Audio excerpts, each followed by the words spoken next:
नमस्कार सभी को U3 के ई लर्निंग प्रोग्राम में आज आपका फिर से स्वागत है। मेरा नाम करण सिंह है। आज हम कक्षा 10 विषय मैथ की एक्सरसाइज 4.3 का क्वेश्चन नंबर 9 पर डिस्कस करेंगे। आइए करते हैं। तो हमारे पास क्वेश्चन नंबर 9 है। दो पानी के नल एक होज को 9 सही 3/8 घंटे में भरते हैं। दो नल है हमारे पास जो एक होज को भरते हैं 9 सही 3/8 घंटे में एक साथ चलते हैं। बड़े व्यास वाला नल होज को भरने में कम व्यास वाले नल से 10 घंटे कम समय लेता है। प्रत्येक द्वारा अलग से होज को भरने में समय ज्ञात करो। मीन्स दोनों नल अलग अलग से चलाए जाते हैं तो होज कितने कितने समय में भरेगा, हमें ये ज्ञात करना है। तो सबसे पहले हम क्या करते हैं, माना कम व्यास वाला नल होज को भर सकता है x घंटे में और बड़े व्यास वाला नल होज को भर सकता है x-10। वो क्यों? क्योंकि कम व्यास वाला नल होज को ज्यादा समय में भरता है और बड़े व्यास वाला नल होज को कम समय में भरता है, तो वो 10 घंटे कम समय लेता है बड़े व्यास वाला नल होज को भरने में कम व्यास वाले से। तो उसमें से 10 माइनस कर देते हैं और दोनों नल होज को भरते हैं। 9 × 8 = 72 और 3 = 75/8 घंटे में उस होज को भरते हैं। तो हम क्या करते हैं, दोनों का 75/8 घंटे का दोनों का अलग अलग काम ज्ञात करते हैं। तो कम व्यास वाला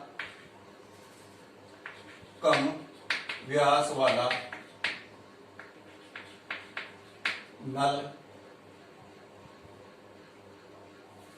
कम व्यास वाले नल का 75/8 घंटे का काम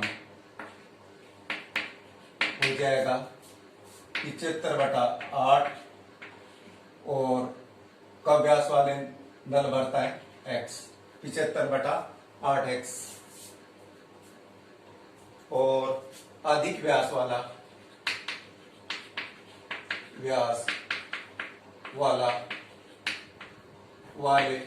नल का 75/8 घंटे का काम हो जाएगा हमारे पास 75/8x-10।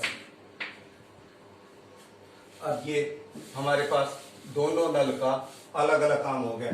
इस कम व्यास वाला नल 75/8 घंटे काम करेगा तो होज को भरेगा 75/8x में, और अधिक व्यास वाला नल 75/8 घंटे काम करेगा तो वो 75/8 ब्रैकेट x-10 हो जाएगा। अब इन दोनों को हम क्या करते हैं, जोड़ देते हैं और 1 घंटे का होकर 1 घंटे में होज को भरने के लिए समय ज्ञात करते हैं। तो प्रश्नानुसार 75/8 x प्लस 75/8 ब्रैकेट x-10 और बराबर 1, जिसके बटे नहीं उसके बटे 1। तो 75/8x जमा 75/8 ब्रैकेट x-10 हो गया बराबर 1/1। तो बटे वाली जब संख्याएं होती है तो नीचे जो संख्याएं होती है उनका हम आपस में गुणा कर लेते हैं या उनका एलसीएम निकालते हैं। तो दोनों की गुणा करते हैं, समीकरण को इनकी गुणा करेंगे तो हमारे पास हो जाएगा 8x x-10। समीकरण को 8x ब्रैकेट x-10 से दोनों और गुणा करने पर दोनों और गुणा करते हैं। अब हम 75/8x को 8x ब्रैकेट x-10 से गुणा करते हैं तो हमारे पास 8x कट जाएगा, यहां बचेगा। जब गुणा करेंगे तो x-10 जो 75 से गुणा करेगा तो हमारे पास हो जाएगा 75 ब्रैकेट x-10 प्लस का निशान। जब 75/8 ब्रैकेट x-10 से इसको 8x ब्रैकेट x-10 से गुणा करेंगे तो हमारे पास हमें कट जाएगा 8 ब्रैकेट x-10 कट जाएगा, यहां सिर्फ x बचेगा और x इस 75 से गुणा करेगा तो ये 75x बराबर 1 से इसको गुणा करेंगे तो ये हो जाएगा 8x ब्रैकेट x माइनस 10। अब हमारे पास ये संख्या बन गई। अब इसको हम क्या करेंगे, इसकी गुणा करेंगे तो 75 को अगर हम 75 को x से गुणा करेंगे तो ये 75x, 75 को माइनस 10 से गुणा करेंगे तो 750 जमा 75x और 8x को x से गुणा करेंगे तो 8x का स्क्वायर और 8x को माइनस 10 से गुणा करेंगे तो 80x। हमारे पास संख्या होगी अब ये 75x और जमा के 75x तो ये हो गया 150x माइनस 750 बराबर 8x का स्क्वायर माइनस 80x। अब ये हमारे पास संख्या होगी। अब इसका हम क्या करेंगे, पक्षांतरण करने पर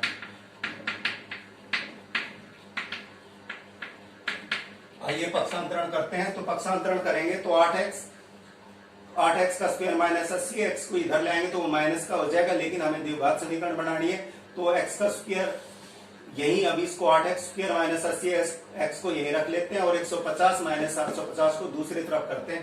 तो करते हैं, इसको यही रखते हैं 8x का स्क्वायर माइनस 80x। अब इसकी माइनस 150 और माइनस 750 को हम दूसरी साइड करते हैं तो ये हो गया हमारे पास माइनस का 150x और ये प्लस का 750 बराबर 0। अब हमारे पास हो जाएगा ये 8x का स्क्वायर माइनस 80x और एक माइनस का 80x और माइनस 150 जुड़ जाएंगे तो माइनस 230x हो गया और एक प्लस 750 बराबर 0। अब हमारे पास द्विघात समीकरण बढ़ गई 8x का स्क्वायर माइनस 230x जमा में 750। अब हम इसकी तुलना करेंगे ax का स्क्वायर bx प्लस c से इसकी तुलना करते हैं तो एक की जगह हमारे पास 8 है और c की जगह हमारे पास है 750।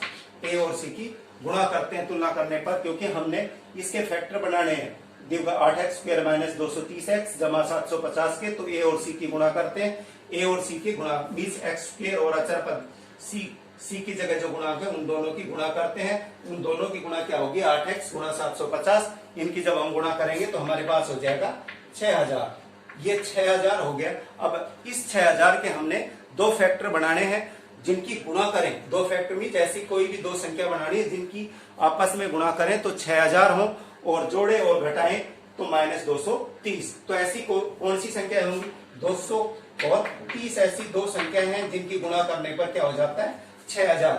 200 को 30 से गुणा करते हैं तो 6000 हो जाएगा, पर हमें ये माइनस का 230x भी चाहिए तो हम क्या करेंगे, माइनस का 230x इसमें और माइनस का 30 अगर जोड़ते हैं तो ये माइनस का 230 हो जाता है। और इन दोनों की गुणा माइनस 200 जमा गुणा माइनस 30 की गुणा करेंगे तो ये जमा का 6000 होगा। तो हमारे पास फैक्टर बनेगा माइनस 200 और माइनस 30x। जो जोड़ने पर इनकी जो जोड़े और घटाएंगे तो x के गुणांक माइनस 230 के जोड़ने और घटाने पर माइनस 230 होगा और गुणा करने पर जमा का 6000 होगा। तो करते हैं 8x का स्क्वायर माइनस 200x और माइनस 30x जमा 750 बराबर 0। अब इसमें से कॉमन लेंगे हम, तो कॉमन लेंगे तो हमारे पास 8x स्क्वायर माइनस 200 में से कॉमन लेंगे और माइनस 3x जमा 750 में से कॉमन लेंगे तो यहाँ से हम 8x कॉमन ले लेते हैं तो यहाँ x बच गया और ये 25 8 है 200 तो यहाँ 25 बच गया और यहाँ से माइनस हमने 30 कॉमन ले लिया तो यहाँ x माइनस 25 बराबर 0। वो क्यों, 8x को अगर x से गुणा करते हैं तो 8x का स्क्वायर, 8x को माइनस 25 से गुणा करते हैं तो माइनस 200x और माइनस 30 को x से गुणा करते हैं तो माइनस 30x और माइनस 30 को माइनस 25 से गुणा करते हैं तो 750 में वही संख्या बनेगी। तो अब हमारे पास हो गया ये x माइनस 25 ब्रैकेट और 8x माइनस 30 बराबर 0।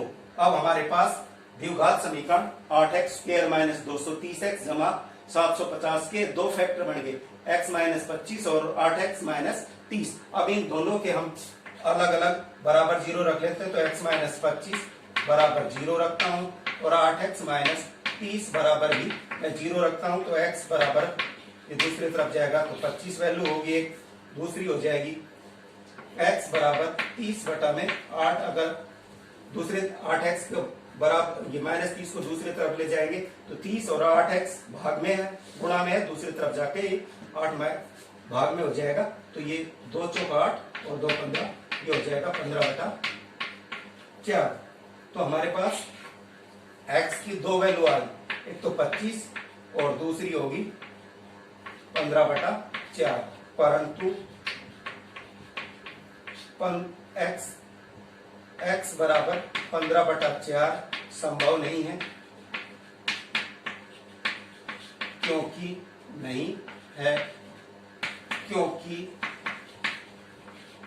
इससे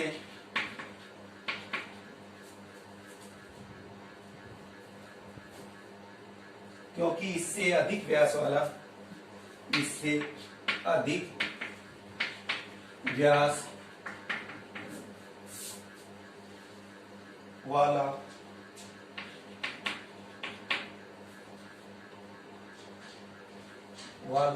समय ऋणात्मक हो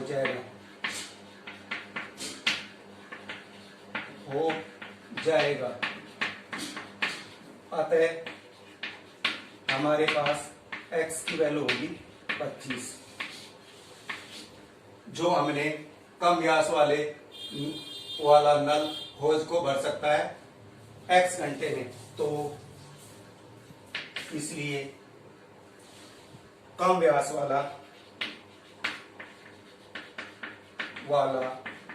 नल होज को भरेगा, क्योंकि हमने x माना था और x की वैल्यू हमारे पास 25 है। तो 25 घंटे में छोटे जो कम व्यास का नल है वो होज को भरेगा, और बड़े व्यास वाला